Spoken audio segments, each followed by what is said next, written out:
So first of all, the user will load the Simanco platform. The user is greeted with a 3D map of Newcastle upon Tyne.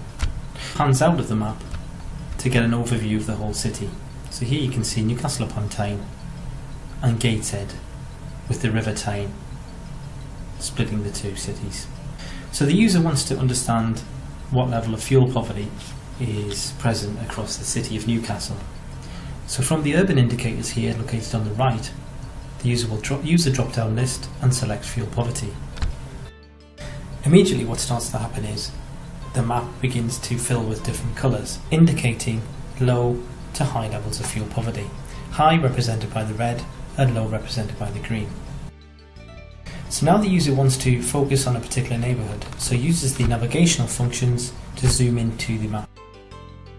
As soon as the user gets down to a certain level, the buildings start to appear on the map, represented by the white boxes here.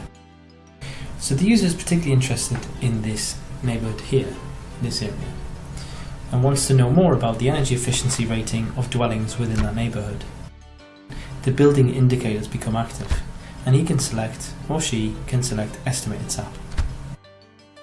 So now that estimated SAP is selected, the user can see that there's quite energy efficient dwellings on the map, but using preloaded data they can see that one of the buildings here is indicating a relatively low level of energy efficiency, and that is indicated by the brown shading indicating here on the right that it's an F rated property, so it has a SAP rating of 21 to 29. It's quite interesting, this building here, which is indicating by its brown shading that it has quite a low energy efficiency rating. So the user will select that building, and because the user is logged in to the tool, they already have some functionalities enabled here. So first of all, you're met with this nice little tidy box here that gives you a nice overview or summary for that building. You have the address for the property, the building use category, which is a house, the year of construction 1975, the total building surface. So even just using these characteristics here, the user, because they have local knowledge, is starting to build a nice clear picture as to which property they're talking about. Then you can see a list of the building indicators located here with estimated SAP. So you can see it's a relatively low SAP rating of just 34.9. CO2 emissions, how many tons of CO2 the building is consuming, and energy consumption. So clearly, based on this information here, there is some work that could be done. So in order to appreciate the baseline as to where this building is coming from, the user will actually click on to run an energy simulation on this building. And this is the SAP map tool. Now in this you can see a picture of the building, so again, local knowledge, you can use that to your advantage to see what type of property it is. And then you're met with a summary of tags for each characteristic of the building. So you can start with the window data. The user can see that it's currently single glazing, so the user proposes to increase that to triple glazing. You can see that it's the construction type is stone and granite, so he's going to change that to cavity filled because that's what they're going to do with the property. So they're going to add some insulation to the property. At the moment it's got as built. An investigation appears to be that it doesn't have insulation, so they're going to add insulation to the property in the cavity.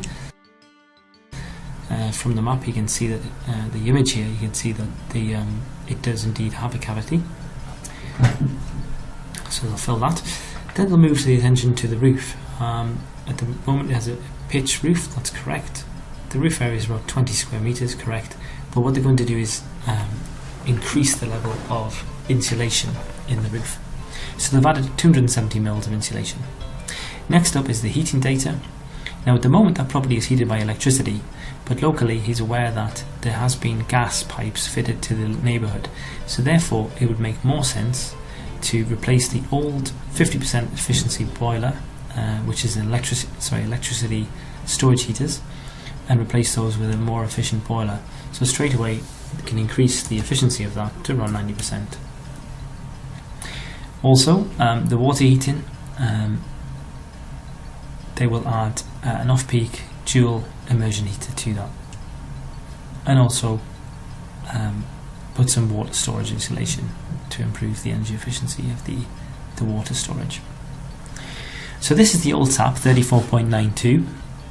Now what the user can do now is recalculate based on the amendments made and see what impact that has, simply by clicking on this button.